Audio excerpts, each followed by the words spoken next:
மத்தேயு 4ஆம் அதிகாரம் 4ஆம் வசனத்தை நான் உங்களுக்காக வாசிக்கிறேன். அவர் பிரதியுத்தரமாக, மனுஷன் அப்பத்தினாலே மாத்திரமல்ல, தேவனுடைய வாயிலிருந்து புறப்படுகிற ஒவ்வொரு வார்த்தையினாலும் பிழைப்பான் என்று எழுதியிருக்கிறதே என்றார். கர்த்தருக்கு மகிமை உண்டாகட்டும். ஆண்டவருடைய வார்த்தை சொல்லுகிறது, ஆண்டவராய் இயேசு கிறிஸ்து இந்த வார்த்தையை எப்பொழுது பயன்படுத்துகிறார் என்று சொன்னால், பிசாசானவன் இயேசுவை சோதிக்கும்படி 40 நாட்கள் உபவாசம் முடிந்த பின்பு அவர் பசி உண்டாயிற்று என்ற வசனம் சொல்லுகிறது. அப்பொழுது இயேசுவுக்கு பசி உண்டான உடனே பிசாசானவன் என்ன பண்ணுறான், இயேசுனிடத்தில் வருகிறான். வந்து, நீர் தேவனுடைய குமாரனே ஆனால் இந்த கல்லுகளை அப்பங்களாக்கி ஆக்கும் என்று சொல்லி அங்கே சொல்லும் பொழுதுதான் இயேசு சொல்லுகிற இந்த வார்த்தையை நாம் பார்க்கிறோம். மனுஷன் அப்பத்தினால் மாத்திரமல்ல, தேவனுடைய வாயிலிருந்து புறப்படுகிற ஒவ்வொரு வார்த்தையினாலும் பிழைப்பான் என்று சொல்லி இயேசு சொல்லுகிறதை நாம் பார்க்கிறோம். இதை தேவன் கூட சொல்லுகிறதை நாம் பார்க்கிறோம். வனாந்திரத்தில் இஸ்ரவேல் ஜனங்கள் ஆண்டவர் வழி நடத்தி வரும் பொழுது அவங்களை ஏன் வனாந்திரத்தில் வழி நடத்தினாராம்? மனுஷன் அப்பத்தினால் மாத்திரமல்ல, தேவனுடைய வாயிலிருந்து புறப்படுகிற ஒவ்வொரு வார்த்தையினாலும் பிழைப்பான் என்பதை அவர்கள் உணர்ந்து கொள்ள வேண்டும் என்பதற்காகத்தான் அவர் அப்படி வழி நடத்தி வந்ததாக ஆண்டவருடைய வார்த்தை சொல்லுகிறது. அதைத்தான் இயேசு கிறிஸ்து இங்கு கோடிட்டு காட்டுகிறார். பிசாசான இடத்துல இயேசு என்ன வனாந்தரமான ஒரு இடத்துல பிசாசினால் சோதிக்கப்படும்படி பரிசுத்த ஆவியினால் அழைத்து செல்லப்பட்டு அங்கே சோதனை காலம் முடிந்த உடனே அங்கே பசி உண்டாயிற்று. பசி உண்டாகும் பொழுது அதே வார்த்தையை ஆண்டவர் பயன்படுத்துகிறார். இன்றைக்கும் கூட அநேகருடைய வாழ்க்கையில் பலவிதமான வனாந்திரமான சூழ்நிலைகள் வரும். அந்த வனாந்திரமான சூழ்நிலைகளில் நாம் தேவனுடைய வார்த்தையினாலே பிழைத்து கொள்ள முடியும் என்பதைத்தான் இங்கே ஆண்டவராக இயேசு கிறிஸ்து சொல்லுகிறதை நாம் பார்க்கிறோம். ஏனென்றால் பலவிதமான சூழ்நிலைகள் வரலாம் நம்முடைய வாழ்க்கையில். இதுக்கு மேலே பிழைப்போமா பிழைக்க மாட்டோமா அப்படின்ற ஒரு நிலையை சில காரியங்கள் ஏற்படுத்தும் நம்ம வாழ்க்கையில்.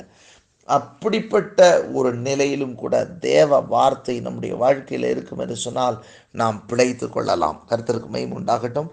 நமக்கு பிழைப்பு உண்டாகும்படி கர்த்தர் தம்முடைய வார்த்தையை கொண்டு நம்மை பிழைக்க செய்கிற தேவன். ஆகவே தான் சொன்ன, மனுஷன் அப்பத்தினால மாத்திரமல்ல, சாப்பிட்ற சாப்பாட்டினால மட்டும் பிழைச்சிட மாட்டான். சிலருக்கு பாருங்கள், நல்ல ஆகாரங்கள்லாம் இருக்கும், நல்ல சாப்பாடுவாங்க, காசு இருக்கும், எல்லாமே இருக்கும். ஆனால் அவங்க சாப்பிட முடியாது, அல்லது அந்த சாப்பாட்டினால அவங்க பிழைக்கவும் முடியாது. கர்த்தருக்கு மகிமை உண்டாகட்டும்.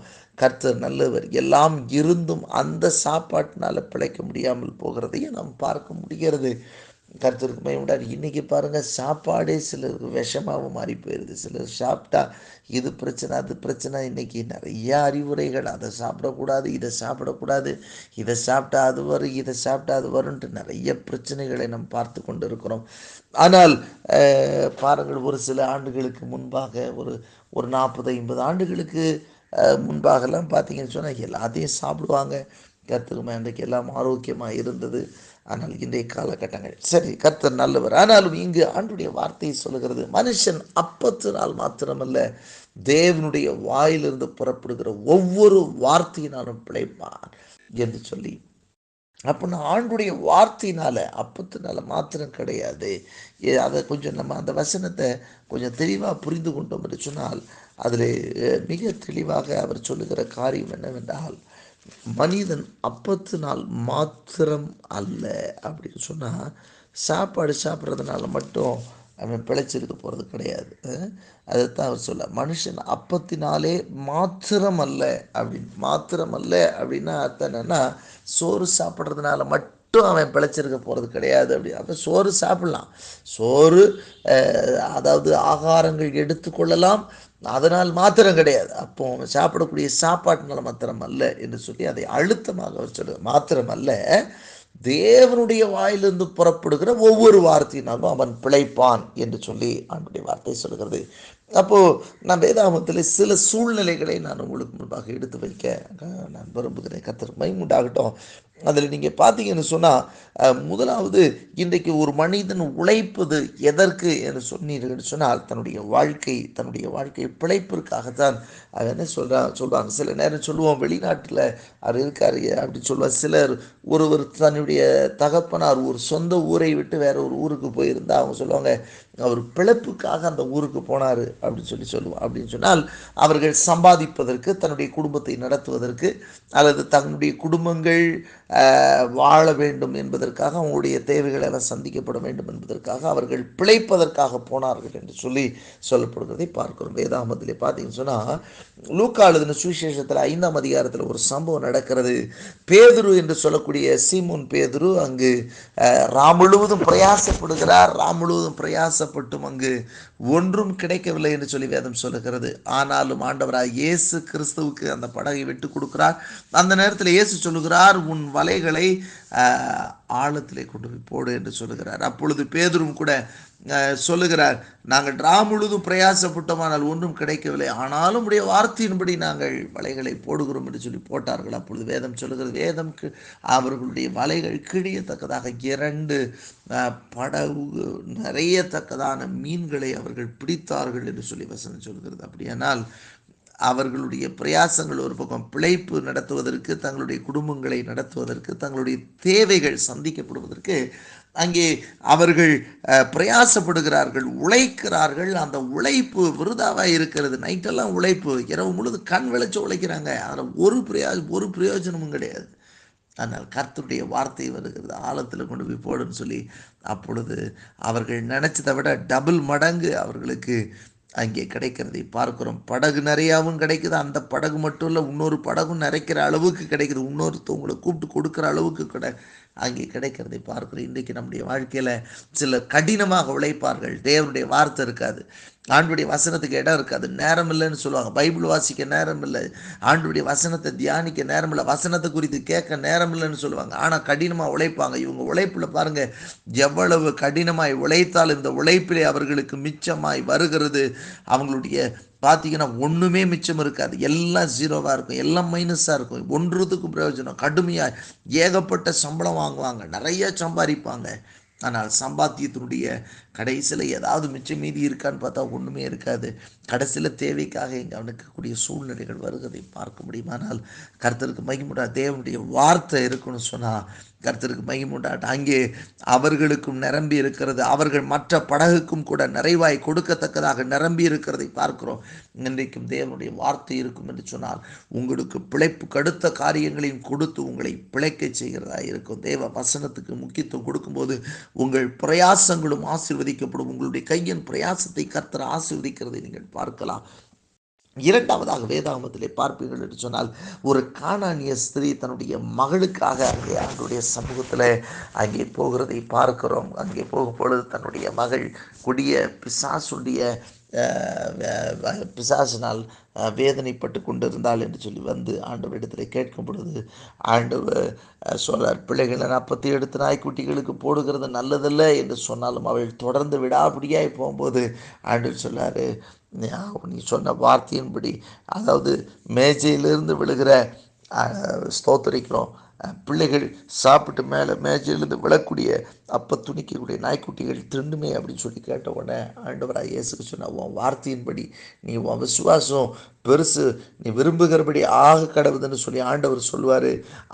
அவர் சொன்ன அந்த வார்த்தை பாருங்க, உடனடியாக அவளுடைய மகளிடத்தில் இருந்த பிசாசுகளை வெளியேற்றினது. ஆகவே தான் மத்திய 8ஆம் அதிகாரம் 16-17 வசனத்தை சொல்லுகிறது, பிசாசு பிடித்திருந்த அநேகரை இயேசுவிடத்தில் கொண்டு வருகிறார். அப்பொழுது ஆண்டவராக இயேசு தம் வார்த்தையை கொண்டு பிசாசுகளை துரத்தி ஒவ்வொருவரையும் சுகமாக்கினார் என்று சொல்லி வேதம் சொல்லுகிறது.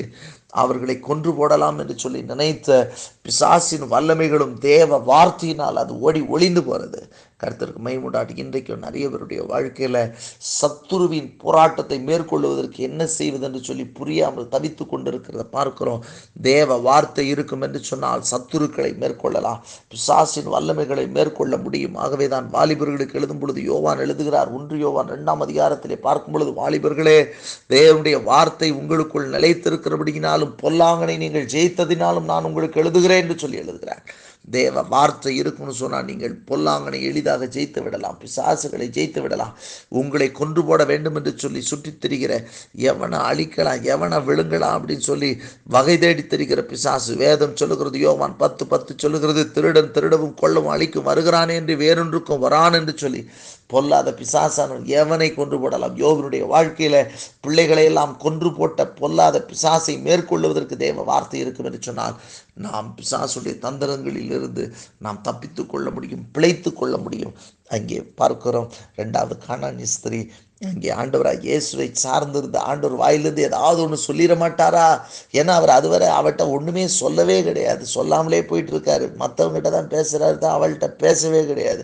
ஆனால் பேச ஆரம்பிக்கும் பொழுதே சொல்றாரு, உன் வார்த்தையின்படி உனக்கு ஆக கடவுதுன்னு சொல்லிட்டு நீ விரும்புகிறபடி உனக்கு ஆக கடவுதுன்னு சொன்னார் பாருங்க. அந்த வார்த்தை அவளுடைய வாழ்க்கையில் அவளுடைய மகளுடைய பிசாசின் போராட்டத்திலிருந்து விடுதலை கொண்டு வந்தது. இன்றைக்கும் கூட தேவ வார்த்தை உங்கள் வாழ்க்கையில் இருக்கணும்னு சொன்னால் இந்த வார்த்தையினால் நீங்கள் பிழைத்துக் கொள்ளலாம். கர்த்தருக்கு மகிமை. 3வதாக ஒரு சம்பவத்தை குறித்து நீங்கள் பார்ப்பீர்கள் சொன்னால், மார்க் எழுதின சுவிசேஷத்தில் கர்த்தருக்கு மகிமை உண்டாகட்டும், அங்கே ஒரு சம்பவம் சொல்லப்பட்டு இருக்கிறது.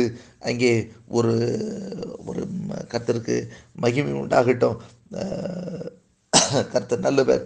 ஒரு அதாவது அதாவது ராஜாவினுடைய மகன் வியாதி படுக்கையாக இருக்கிறான். ஒரு ராஜாவினுடைய குடும்பத்தாருடைய காரியத்தில் ஒரு பையன் மரணப்படுக்கையில் இருக்கிறான்னு சொல்லி வேதம் சொல்லுகிறது. அப்படி அவன் மரணப்படுக்கையில் இருக்கும்போது இயேசுவை தேடி வருகிறார்கள். அப்பொழுது இயேசு சொல்லுகிறார், நீங்கள் அற்புதங்களை காணாவிட்டால் என்னை விசுவாசிக்க மாட்டீங்கன்னு சொல்லிட்டு நான் சொன்னேன், நீ போகலாம், உன் மகன் பிழைத்து இருக்கான்னு சொன்ன அதே மாத்திரத்தில் அவன் பிழைத்ததை நாம் பார்க்கிறோம். வேதம் சொல்லுகிறது, ஆண்டுடைய வார்த்தை ஒரு மனிதனை பிழைக்க பண்ணுகிறது, சுகமாக்க வல்லமை உள்ளதாக இருக்கிறது. இன்றைக்கும் கூட ஆண்டுடைய இன்னைக்கு நாம் எவ்வளவோ நாம் செலவுகளை செய்கிறோம் நம்முடைய சுகமடைவதற்கு, நம்முடைய ஆரோக்கியத்திற்காக. இன்றைக்கு ஒவ்வொருவரும் பார்த்தீங்கன்னு சொன்னால் மருத்துவத்திற்காக செலவு செய்கிற தொகை என்று சொன்னால் மிகப்பெரிய ஒரு தொகைகளை மருத்துவத்திற்கு நாம் செலவு செய்து கொண்டு இருக்கிறோம். ஆனால் அதே நபர்கள் பார்த்தீங்கன்னு சொன்னால் மருத்துவமனையில் பல மாதங்கள் இருக்க பிரயாசப்படக்கூடியவர்கள் தேவ வார்த்தைக்காக ஒரு சில நிமிஷம் கூட அவங்க எடுத்துக்கொள்ள விரும்ப மாட்டார்கள். ஏனென்றால் மிகுதியான பணம் இருக்கிறதுனாலே அவர்கள் பணத்தை செலவு செய்வதற்காக பிரயாசப்படும் நிறைய பேர் உண்டு. ஆனால் அவங்களுக்கு வேத வசனங்களை கேட்கறது சொல்லுவாங்க, எங்களுக்கு அதை கேட்கறதுக்கெல்லாம் நேரம் கிடையாது, அதை பெருசாக படிக்கிறதுக்கெல்லாம் எங்களுக்கு நேரம் கிடையாது அப்படின்னு சொல்லுவாங்க. அதனால் கர்த்தருக்கு மகிமை உண்டாகட்டும். தேவ வார்த்தை ஒரு மனிதனுடைய வாழ்க்கையில் அவனுடைய மரண படுக்கையை மாற்ற வல்லமை எழுது தேவ வசனம். கர்த்தருடைய வசனம் ஒரு மனிதனுக்கு நேராய் வரும் என்று சொன்னால் மரித்து போன வாலிபனை கூட உயிரோடு எழுப்பின வார்த்தை இங்கு மரண படுக்கையில் கிடந்த ராஜாவினுடைய ஒரு வீட்டுக்காரனுடைய மகனை அற்புதமான சுகத்தை உண்டாக்கியது என்று சொல்லி வேதம் சொல்லுகிறது. வேதத்தில் பார்த்தீங்கன்னு சொன்னால் நீதிமொழிகள் 4ஆம் அதிகாரத்தில் கூட ஆண்டுடைய வார்த்தை இவனமாய் சொல்லப்பட்டிருக்கிறது. அங்கே அவைகளை கண்டுபிடிக்கிற 4:22 நீங்கள் வாட்சி பார்த்தீங்கன்னா சொல்லப்பட்டிருக்கோம், அவைகளை கண்டுபிடிக்கிறவனுக்கு அவனுடைய உடலுக்கெல்லாம் அதாவது ஜீவனும் அது ஆரோக்கியத்தையும் கொண்டு வரும் என்று சொல்லி. அப்போ தேவ வசனத்தை வாசிக்க ஆரோக்கியத்தை கொண்டு வரும். கர்த்தருக்கு மகிமை உண்டாகட்டும். எவ்வளவுக்கு எவ்வளவு தேவ வசனத்தை பிடித்து கொள்ளாது நம்முடைய சரீரத்தில் சுகத்தை கொண்டு வரும். ஆண்டவருக்கு மகிமை உண்டாகட்டும். கர்த்தர் நல்லவர். தேவ வசனம் அவருடைய தழும்புகளால் குணமானீர்கள், குணமாவீர்கள், வியாதி உன்னை விளக்குவேன்லாம் ஆண்டுடைய வசனங்கள் நமக்கு அநேகம் கொடுக்கப்பட்டிருக்கிறது. என்னுடைய தாயார் சுகவீனமாக இருந்த நாட்களில் அவர்கள் அந்த வசனத்தை பிடித்த பொழுது மருத்துவர்கள் கைவிட்டார்கள். மருத்துவர்கள் இது முடியாது, இதை தொட்டாலும் பிரச்சனைன்னு சொல்லி அவங்க கைவிட்டாங்க. ஆனால் தாயார் தேவ வசனத்தை பிடித்து கொண்ட பொழுது கர்த்தர் அற்புதங்களை செய்தார். கர்த்தருக்குமே அவர்கள் சொன்ன நாட்கள் ஓரிரு மாதங்கள் தான் அவர்கள் நேரம் கொடுத்தாங்க. 2010ஆம் ஆண்டு அப்படிப்பட்ட ஒரு கொடிய நோய் என்று தாயாருக்கு வந்தது பொழுது அவர்கள் சொன்னார், ஓரிரு மாதங்கள். ஆனால் தேவ வார்த்தையை பிடித்து கொண்ட பொழுது கர்த்தர் அற்புதங்களை செய்தார். 10-15 ஆண்டுகளுக்கும் அதிகமாய் ஆண்டவர் இப்பொழுதும் அவர்கள் ஆண்டவருடைய நாமத்துக்கு சாட்சிகளாக இருக்கிறார்கள். கர்த்தருமே உண்டாடி. இன்றைக்கும் உங்கள் வாழ்க்கையில் தேவ வார்த்தையை பிடிச்சிக்கிட்டிங்கன்னா அது உங்களுக்கு ஆரோக்கியத்தை கொண்டு வரும்.